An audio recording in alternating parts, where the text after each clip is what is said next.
ঈদের জাস্ট আর কয়েকটা দিন বাকি মাত্র, আর এখন থেকে আমার ঈদ প্রিপারেশন শুরু হয়ে গিয়েছে। বাসা ক্লিনিং থেকে শুরু করে ঈদের জন্য স্পেশাল কেনাকাটা। আসসালামু আলাইকুম সবাইকে, শুরু করছি নতুন দিনের নতুন একটা ভ্লগে। আর ঈদের যেহেতু আর কয়েকটা দিন বাকি মাত্র, এখন থেকে আমার হচ্ছে ঈদ প্রিপারেশন শুরু হয়ে গিয়েছে। বাসাটাকে না একদম ডিপ ক্লিন করা হচ্ছে। ঈদের জন্য টুকটাক বাজার করা হয়েছে, মাছ মুরগি এগুলো। শুকনো বাজার এখন একটাও করা হয়, আর এগুলো আমার হাউস হেল্প সব ক্লিন করে নিয়েছে। আর উনি যেহেতু ঈদে গ্রামে চলে যাবে, উনি সবকিছু একদম রেডি করে দিয়ে যাচ্ছে আমাকে। বাসা ক্লিনিং এর কাজগুলো 3 থেকে 4 দিন আগে করে নিলে না ঈদের সময় আর খুব একটা এগুলো নিয়ে ঝামেলা করা লাগে না, তখন জাস্ট আমি রান্না করবো। আজকে আমার হঠাৎ করে খুব কাস্টার্ড খেতে ইচ্ছে হচ্ছিল, এই জন্য আমি এখানে একটু কাস্টার্ড বানাচ্ছি। আহমেদের এই কাস্টার্ড পাউডারটা এত ভালো, এটা দিয়ে কাস্টার্ড বানালে কাস্টার্ডটা খুব ভালো হয়, এন্ড মানে দেখতেও না অনেক সুন্দর হয় কালারটা। এন্ড আমার কাছে মনে হয় যে ডেজার্টের মধ্যে যতগুলো তোমার রেসিপি আছে সবগুলোর মধ্যে কাস্টার্ডটা হচ্ছে মোস্ট ইজিয়েস্ট একটা রেসিপি, যেটার মধ্যে কোনো ঝামেলা করা লাগে না। কাস্টার্ড বানানো যেহেতু মোটামুটি ইজি, সো এটা আই থিঙ্ক আমরা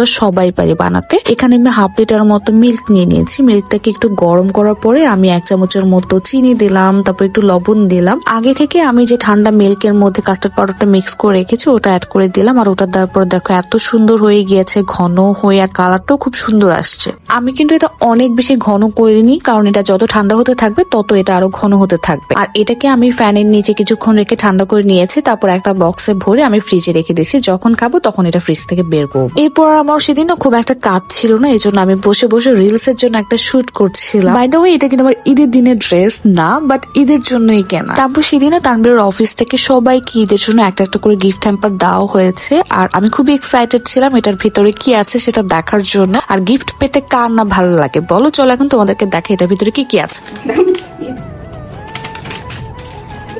তেল, একটা তেল, তারপর হচ্ছে একটু ঘি, খালি মিক্স, মাংসের মশলা। আল্লাহ, এটা আমাদের কেনা দরকার ছিল। তারপর হচ্ছে এটাও শেষ। এই যে ডাল হচ্ছে মুগ ডাল, খিচুড়ির মুগটা, এটা কিন্তু শেষ, আমার এটা লাগবে। আচ্ছা, একটা দুধ পাউডার, একটা হচ্ছে হচ্ছে চপস্টিক নুডলস, দুটাকে নুডলসের কথা বলতেছিলাম। তারপর হচ্ছে চিনি, আর হচ্ছে বাস্কেটও পেয়ে গেছি। বাস্কেটও কাজে লাগবে করতে না, কেনা লাগবে না। ভালো হয়েছে, কোনো আমার দরকার ছিল। চিনিটাও লাগবে ডেজার্টে। আমার কাছে রান্নার জন্য তেল ছিল না, সো এটা হচ্ছে রান্না করবো। এগুলো হচ্ছে সবগুলো পেয়ে গেছি। তেলটা আমার জন্য খুব ইম্পর্টেন্ট ছিল, কারণ আজকে বাসায় তেল ছিল না রান্না করার জন্য, সো এটা দিয়ে আজকে আমি রান্না করবো। আর মাংসের মশলা খুবই ইম্পর্টেন্ট জিনিস।